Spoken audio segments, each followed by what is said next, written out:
As I told you on 9/11, I suddenly realized it was my task to make difficult books readable, which is what I've done on the back table. I sometimes describe myself as a man who reads big, thick, old books and writes modern, small books that anyone can understand. And actually, I rather enjoy it. I don't surf the web. People are disappointed when they run into me sometime and some other counter-jihadist, they go, "Have you seen my website?" No. I don't even go to my own website. I have very little interest in the web except for Craigslist and Yahoo headlines and Drudge. That's it. So I like reading big, thick, old books. I really do. But I thought when I got my books written, in which the Quran was easy to understand, here's Muhammad, easy to understand, all these books on Sharia and everything were easy to understand, I thought, we win.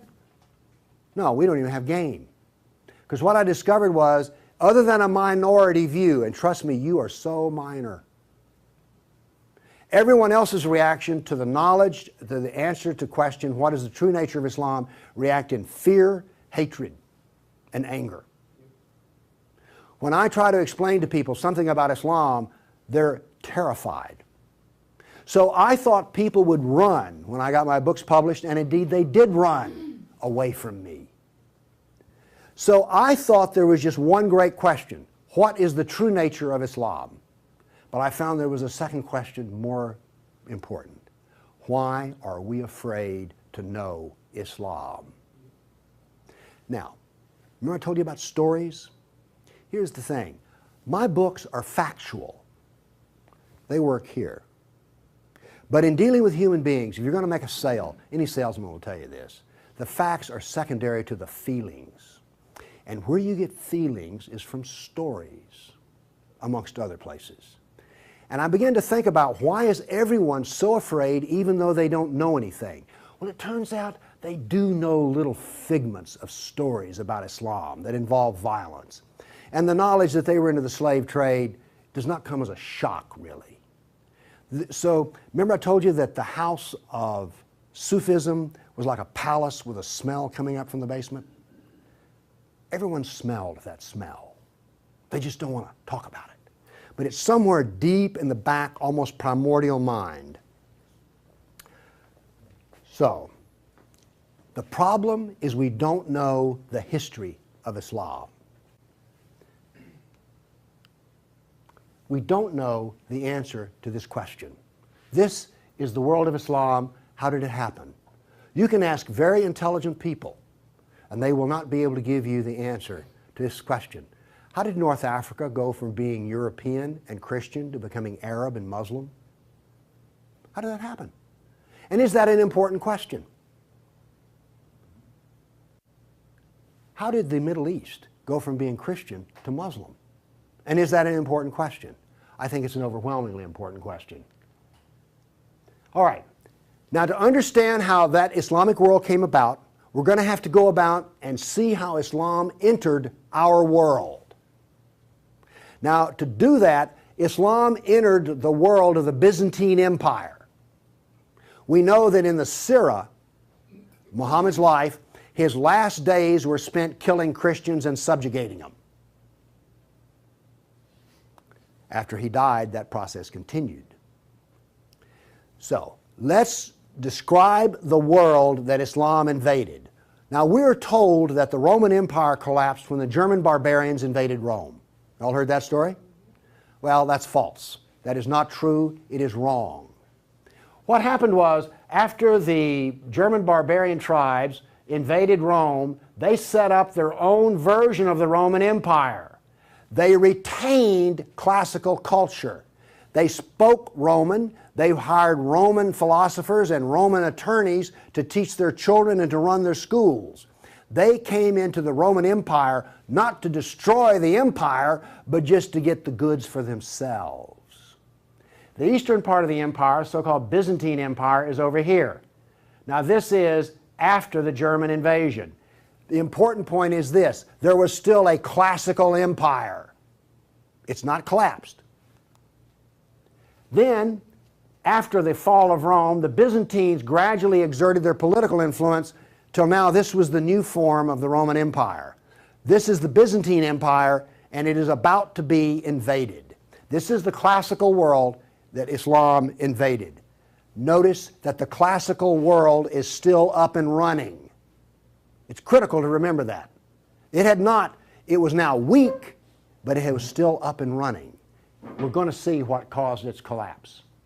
Here we see in 25 years, 3 stages of development of the spread of Islam. This is 25 years' work.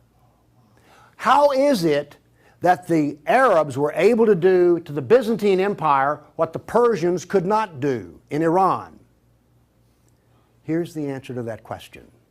It has to do with Iran, actually.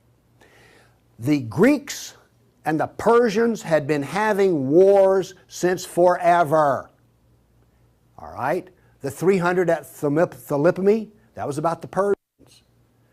All right? Alexander the Great, he defeated the Persians. The Persians kept hammering on the Romans and then the Byzantines, and 25 years before Islam invaded, there was one massive last series of battles that left Persia weak and the Byzantine Empire very weak. Then comes along the Black Plague. 1 person in 3 dies. So the Byzantine Empire, when Islam invaded, had been weakened by a long war with Persia and the loss of 1/3 of its population. The economy had collapsed by 2/3. You think the Obama economy is bad? Try 2/3. So we had an empire that was weak, invaded by people with a mission. Now what's important here is these 3 different shades of green represent the different caliphs. This empire is beginning to build here came from people who could be described as the apostles of Muhammad. Why is it important to know that? They knew Muhammad. They held his hand. One of them, Ali, married his daughter. Abu Bakr was his father-in-law. These people are not just brothers in the religious sense, they're brothers in the family sense. They knew Muhammad like I know my wife. And what did they do? Did they go out preaching the Quran? No, they didn't. They picked up their swords, got on their camels and horses, and went out whacking Christians and Persians. That is, this is the true nature of Islam. Here you see it. This is the fruit on the tree. Massive destruction. Now notice something else that's happened here. Egypt is the breadbasket of the Mediterranean. Syria, the heart of the intellectual world of the classical empire. In 25 years, the classical civilization lost its ability to feed itself and lost its biggest brain trust. This destroys classical Christianity. Christianity that we have today is a bloody stump of the original Christianity. Why? This destroyed the heart of it, transformed it. The first stage of the annihilation of classical empire, gone. The heart of it's gone. Okay. A century later, notice over here in Spain, 750 AD, Spain is already Muslim. This is rapid fire conquest. This is going to become very important because this happened as it were in the life of a nation overnight. This brutal assault is the key as to why we fear Islam. Now then, you're next going to see history that you've not heard before. I'm not a historian, but I am a scientist. And I can reason from data. I knew, once I read the story of Muhammad, that I had been fed a pack of lies about what caused the Dark Ages. Roman barbarians didn't cause the Dark Ages. First off, why would these barbarians were Germans? These are the same people who made Germany. You're telling me they were too stupid to learn how to do Roman law and stuff? Of course not. They were very intelligent people. They didn't cause the collapse. But that's the classical theory. If you go to Vanderbilt, that's what they'll teach you. Here we go with the data. There has recently been a lot of classical ancient works that have been translated and put into a database format so they can be accessed. There's been massive archaeological research under the ocean and at the edge of the Mediterranean. From this archaeological research, we're able to track history and economies. All right? That figure I gave you about how the economy collapsed, that came from the study of sunken vessels. Because if you're not buying much, you know, if 1 in 10, let's say 1 in 10 ships is sunk, that figure's not that high, but whatever.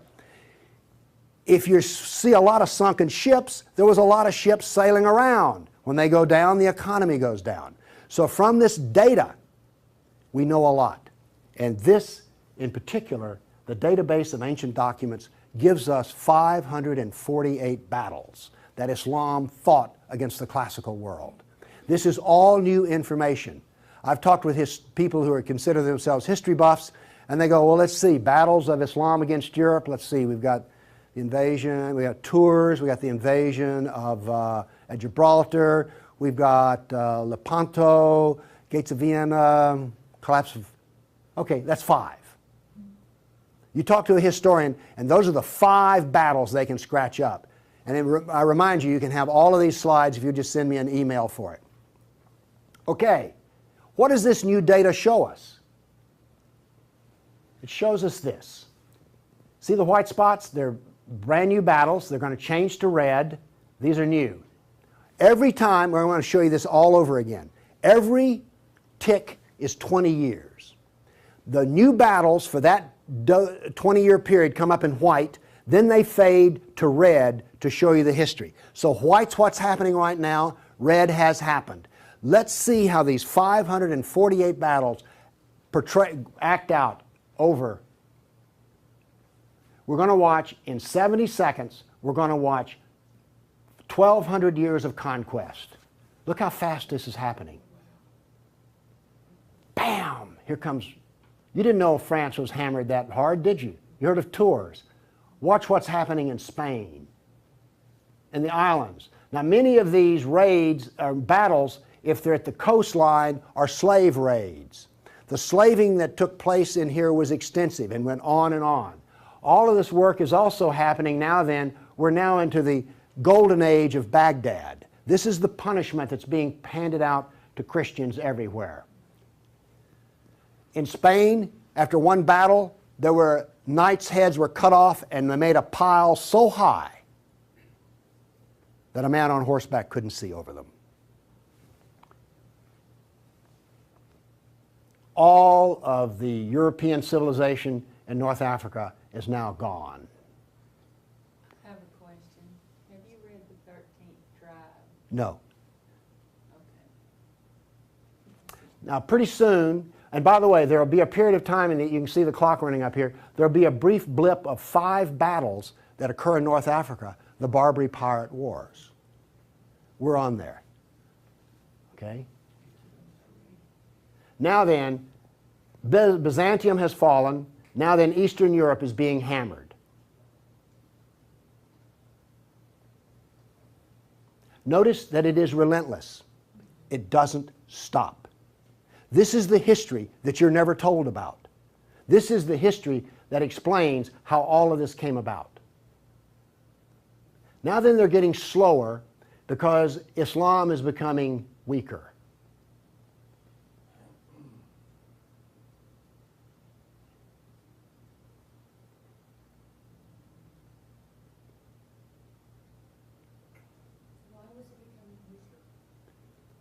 Corruption. All empires collapse from the inside ultimately. Okay. I say that what caused the collapse of classical civilization was not the invading German barbarian tribes. I say that classical civilization was destroyed by Islam.